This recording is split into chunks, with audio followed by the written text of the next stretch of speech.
To vote righteously is to say, God, what are you for? What is most important to you, God? Because that is going to determine my vote. Look to see what God is for.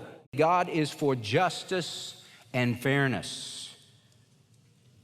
Psalm 98 verse 9 says this, "For the Lord is coming to judge the earth. He will judge the world with justice and the nations with fairness."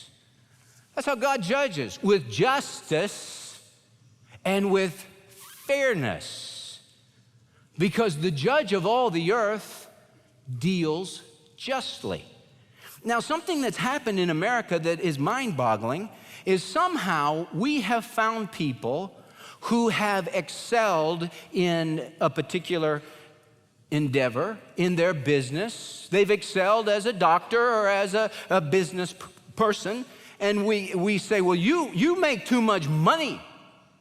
There's something wrong with you because you're making too much money. You're a villain. You're an ogre. You're a monster. You're a terrible person. You have all this wealth, and look at all these other people that don't have as much as you do, and you're the cause of our problems. How is that? I mean, what if that guy didn't steal the money, that lady didn't steal the money, they earned that money honestly, and they built a business. How is that a bad thing? Why do we say that's a bad thing? You know, I heard one politician, he says it's all about fairness. And so we're going to take from the people that have and give it to the people who don't have. Well, how in the world is that fair? Suppose you and I were in math class together. We're going to take a math class together. There's one test for your grade, one test. Well, it's tough. So you're studying your brains out because, man, it's just one test. It's going to determine my grade. You study and study and study. You go to class every day and you do all the homework and all the assignments. You study and study and study, and you get a 90 on your test. That's an A in the class. You worked hard and you got an A. But I said, I don't want to go to class. The class is boring. The teacher's boring. So I don't really go to class, and I don't really study for the test. And I get a 50. That's an F. And somebody looks at that and they say, well, this isn't fair. This person got a 90. This person, Jeff, got a 50. I know what I'm going to do to make it fair. I'm going to take 20 points from you and give it to Jeff, and both of you get a 70. Well, I like it, right? I didn't do anything to get a 70. I don't deserve a 70. Righteousness and justice and fairness says, Jeff, you should fail because you didn't work, you didn't try, you didn't do anything. But to take 20 points from you who studied so hard, that is not fair. Listen, when it comes to helping people, we need to be helping people. But which people do we help? See, people just blanket that and say, you're supposed to help the poor. The Bible says in 2 Thessalonians chapter 3, those who will not work, neither shall they eat. We are to help those who cannot work, not those who will not work.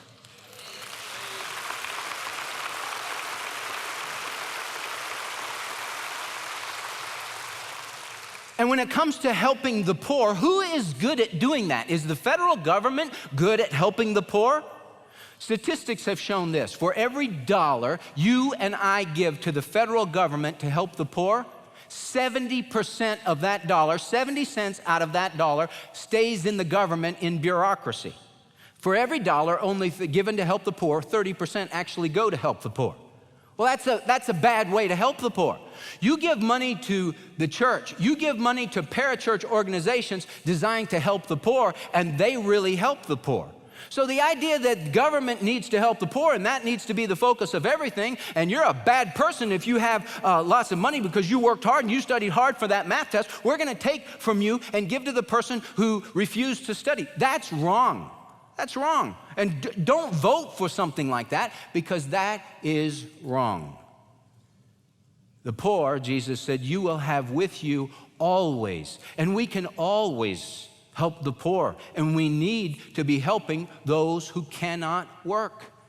But definitely don't help those who will not work. And listen, creating a society where people are dependent on government is not helping them at all. You want to create a society where people can build up themselves and they can take care of themselves. You want to teach them how to fish. You don't want to provide fish for them every day. And that's going on in America. Hey, God is for justice and fairness. You might want to add another one. God is for freedom. It was for freedom that Christ set us free. And when you cast your vote, look to see which candidate, which party is helping me more get out of my life. I mean, I don't want the government to control everything in life. The big issue in the Supreme Court with health care being nationalized, that's 1/6 of our economy is health care.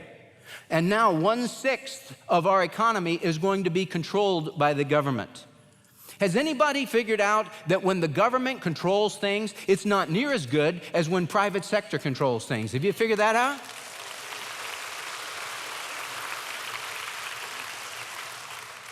God is for life, morality, justice, fairness, for freedom.